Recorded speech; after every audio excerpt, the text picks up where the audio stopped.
আসসালামু আলাইকুম। বীর মুক্তিযোদ্ধা যারা আছে তাদের চিকিৎসা সেবা কিন্তু সরকার বহন করে, আপনারা জানেন। সেই সরকার এই টাকাটা কোথা থেকে পায় এবং কাদেরকে দেয়, কোন কোন হাসপাতালে এই ফ্রি সুবিধাগুলো পায়, সেটা নিয়ে আজকের ভিডিও। তো আমি অনেক আগে একটা ভিডিও দিয়েছিলাম যে বীর মুক্তিযোদ্ধারা যে চিকিৎসা সেবা ফ্রি পায়, সেই সেবাগুলো কোন কোন হাসপাতালে পায়, ভিডিওটি দেখে নেবেন। ডেসক্রিপশনে লিঙ্ক দেওয়া থাকবে। আর আর আজকে যেটা আমি এখন বলতে চলেছি সেটা হচ্ছে, একজন বীর মুক্তিযোদ্ধার নির্দিষ্ট একটা ফর্ম আছে, সেই ফর্মগুলো পূরণ করে তারা হাসপাতালে জমা দিলে আপনার চিকিৎসা সেবা বাবদ যত টাকা খরচ হয়েছে সেটা সরকার বহন করবে। এটা কিন্তু নির্দিষ্ট একটা অ্যামাউন্ট আছে এবং নির্দিষ্ট কিছু রোগ বা চিকিৎসা সিস্টেমের মধ্যে যদি থাকে তাহলে হবে।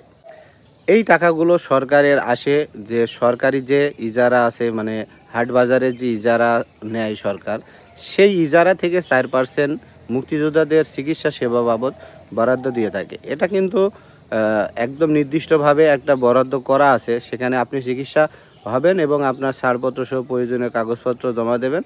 তখন আপনার এই চিকিৎসার যত টাকা খরচ হয়েছে সে হাসপাতাল জানাবে, সেই টাকা কিন্তু পরিশোধ করবে, সরাসরি আপনার জন্য আলাদাভাবে দিয়ে দেবে। এখানে বাজেট তো অবশ্যই আছে, এরকম নয় যে এই বছরে এত টাকা চিকিৎসা সেবা বাবদ দেওয়া হবে। এটা যদি নির্দিষ্ট করা থাকে, মনে করেন যে 1 মাসে 1 কোটি চিকিৎসা সেবা দেওয়া হচ্ছে, সেখানে যদি চিকিৎসার সেবার পরিমাণ বেশি দেওয়া লাগে, মুক্তিযোদ্ধা বেশি অসুস্থ থাকে, সেই ক্ষেত্রে যদি টাকা বেশি লাগে, তারা কি দিবে না? অবশ্যই দিবে। সেই জন্য এটা কিন্তু আপনার যতটুকু প্রয়োজন এদের অনুদান খাতে আপনি সেই দরখাস্তটা দিলে পেয়ে যাবেন। তবে এখানে একটা কথা থাকে, সেটা হচ্ছে অনেকে আমাকে কমেন্ট করে জানিয়েছিল এর আগে যে মুক্তিযোদ্ধার এই টাকাগুলো নেওয়ার জন্য ফ্রি অনেক পরিশ্রম করা লাগে, অনেক জায়গায় ঘোরাঘুরি করা লাগে। আসলে একটা জিনিস আপনি কনফার্ম হয়ে জেনে তারপরে সেখানে সেই প্রসেসে যাবেন। এ বিষয়ে আমার ভিডিও দেওয়া আছে, এটা দেখে নেবেন। আশা করি আপনার বেশি পরিশ্রম হবে না।